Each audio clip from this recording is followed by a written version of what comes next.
I'm going to talk about exercising power mindfully. So this is a conference on mindfulness.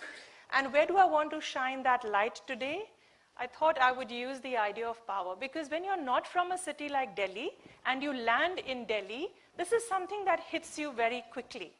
I stayed with a friend who's very well off, and her driver was showing me around, and he would say, "वहाँ देख रहे हैं, वहाँ बहुत तगड़े businessmen रहते हैं, और वहाँ देख रहे हैं, वहाँ तो ये whatever minister or whatever, right?" So you suddenly realize that this whole game about who can I be is about how do I get to a place of more power, right? The whole aspiration, whether we are conscious of it or not, is not about can I be the best I can I be more healthy. Strangely, we've been conditioned and socialized to say, climb up that ladder, and the ladder is all aligned to privilege, okay? And this thing goes back centuries and millennia. We don't even know it. We're sniffing around for where's the power in the room, and we want to be near that. You're closer to power, you feel you're better, right? So this kind of unequal power has been doing the world for a long, long time. If you're from the West, you have more privilege than if you're from the East. If you are rich, you have more privilege than if you are poor. If you are a man, you have more privilege than if you're a woman. And much of this we don't even know. We don't know. It's called unconscious bias. It's running us anyway. So you think you're a self-directed human being. Actually, you're not. You are busy running the conditioning that everyone else is running on.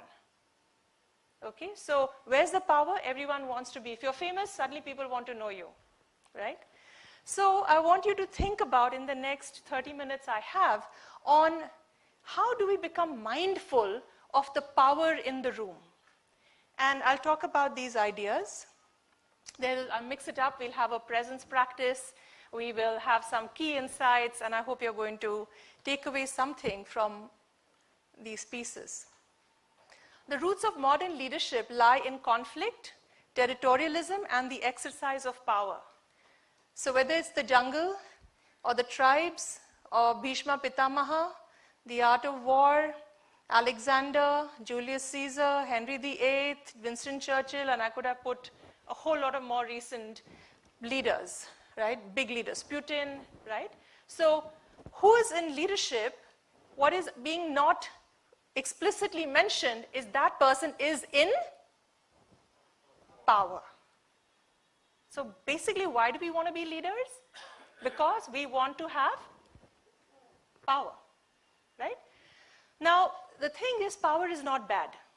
It is the necessity of life. To achieve any desired outcome, you need the agency. You need something that you can use, the fuel, right? Only then are you going to be effective. So my definition of leadership in a very basic way is leadership is the exercise of power to achieve the desired outcome, right? In a very kind of action-oriented definition, okay?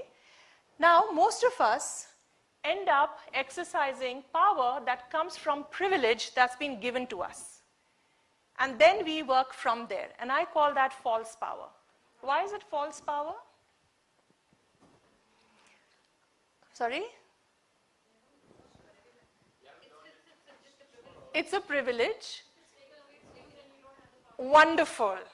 I know so many of my uncles who were very senior bureaucrats, and they were like that, right? And the day they retired, I couldn't recognize them. They didn't know who they were when their title got taken away from them. They had spent their whole life owning the title and being the title. And they had not spent time developing the true power that was sitting inside them, right? The core of the being that all this mindfulness is trying to get us to.